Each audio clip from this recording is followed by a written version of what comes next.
ధ్యాన ఆరోగ్యంలోని 350 ఆధ్యాత్మిక టాబ్లెట్లో transport vehicles లోని షిప్ గురించి ఇప్పుడు మనం తెలుసుకుందాం.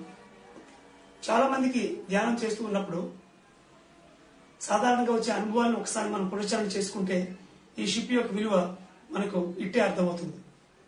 కొంతమంది సముద్ర ఒడ్డున నించొని ఒక బోటు అక్కడ పెట్టి ఉన్నట్లు గాని, మరికొంతమందిలో ఒక బోటు మీద ప్రయాణం చేస్తున్నట్టు, మరికొంతమందికి ఒక పెద్ద షిప్ ఎదురుగా వచ్చినట్లు, ఇంకొంతమందిలో షిప్ లో ప్రయాణం చేస్తున్నట్లు అనుభవం గాని, కలగా గాని, నిత్య జీవితంలో గాని దాన్ని చూడటం మనం గమనిస్తాం.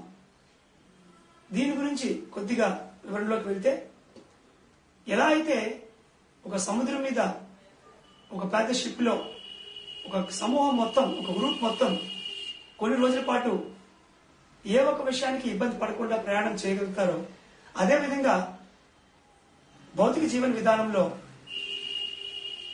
అనేక మందిని ఒక మార్గము లేదా ఒక సంస్థ లేదా ఒక పద్ధతి పట్టి ఉంచి ఒక త్రాటు మీద నడిపిస్తూ జీవన విధానాన్ని అద్భుతంగా వారికి తెలియజేస్తూ ఆనందంగా జీవితాన్ని కొనసాగించేటట్లు చేస్తుంది.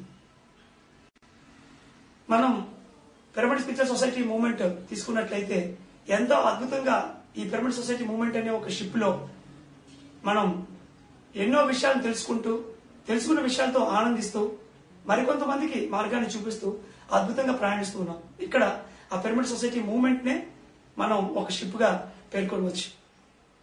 ఒకసారి ఈ ఆధ్యాత్మిక శాస్త్రంలో నేర్చుకోవడం అనే ఒక విషయంతో ఆ షిప్ ఎక్కిన తర్వాత మార్గ మధ్యలో దిగటం అనేది ఉండదు. మార్గ మధ్యంలో ఒక షిప్ నుంచి దిగటం అంటే సముద్రంలో దూకడమే. అదేవిధంగా ఒకసారి ధ్యానం నేర్చుకొని ఆధ్యాత్మిక జీవన విధానాన్ని శాఖాన్ని అలవర్చుకున్న తర్వాత దానిలో సాధక బాధకాలను ఎదుర్కొంటూ సమస్యను పరిష్కరించుకుంటూ ముందుకు ప్రయాణించడమే ఉంటుంది తప్ప మధ్యలో దాన్ని మానవేటువంటి అది నిజంగా చాలా హాస్యాస్పదంతో కూడుకున్న విషయం. ఎందుకంటే ఒక షిప్ లో ప్రయాణిస్తూ నాకు నచ్చలేదని షిప్ ను దూకడం అంటే సముద్రంలో వాడి జీవనాన్ని అక్కడితో చాలించినట్లెక్క. మళ్ళా మరొక జన్మలో మళ్ళా అదే షిప్ లో ప్రయాణం మొదలవుతుంది.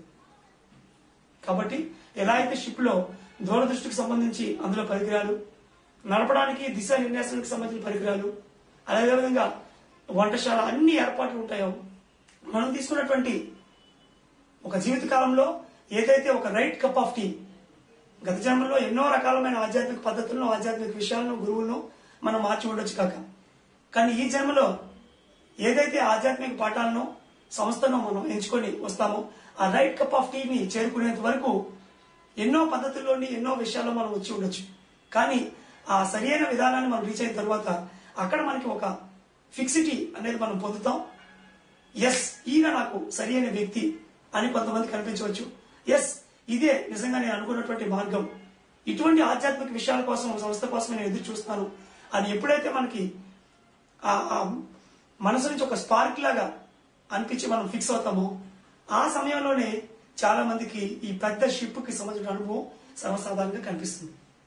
అదేవిధంగా ఒకసారి మనం ఈ ఆధ్యాత్మిక పద్ధతులకు వచ్చి ఈ జీవిత కాలానికి సరిపడిగా, ఆ ధ్యేయానికి సరిపడిగా ఉన్న ఆధ్యాత్మిక సూత్రాలను ఎప్పుడైతే మనం పూర్తిగా ఆకలింపు చేసుకొని దీంతో నేను చాలా సునాయాసంగా నా మార్గాన్ని చేరుకోగలను అన్నటువంటి ఒక దృఢ సంకల్పం, నిశ్చయం, ఆత్మస్థైర్యం, విశ్వాసం ఎప్పుడైతే అలవడతాయో ఆ స్థితిలో వాళ్ళకి ఈ పెద్ద షిప్ యొక్క అనుభవాన్ని పొందినట్లుగా మనం గమనిస్తాం.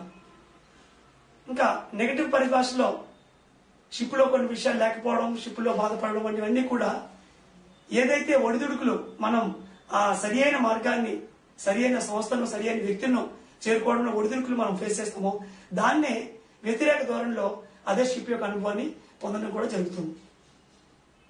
ముందు చెప్పుకున్నటువంటి చిన్న చిన్న బోట్ పార్క్ చేసి ఉండడం, ఇవన్నీ కూడా ఆ షిప్ను చేరుకునే దారిలో మనం పొందుతున్నటువంటి ఆ కొద్ది స్థాయి స్టేజెస్ గా మనం పేర్కొనవచ్చు.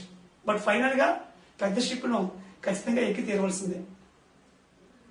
ఇది షిప్ కు సంబంధించినటువంటి ట్రాన్స్పోర్ట్ వెహికల్ లో మనం తెలుసుకోవాల్సిన కొన్ని ఆధ్యాత్మిక విషయాలు. Thank you very much.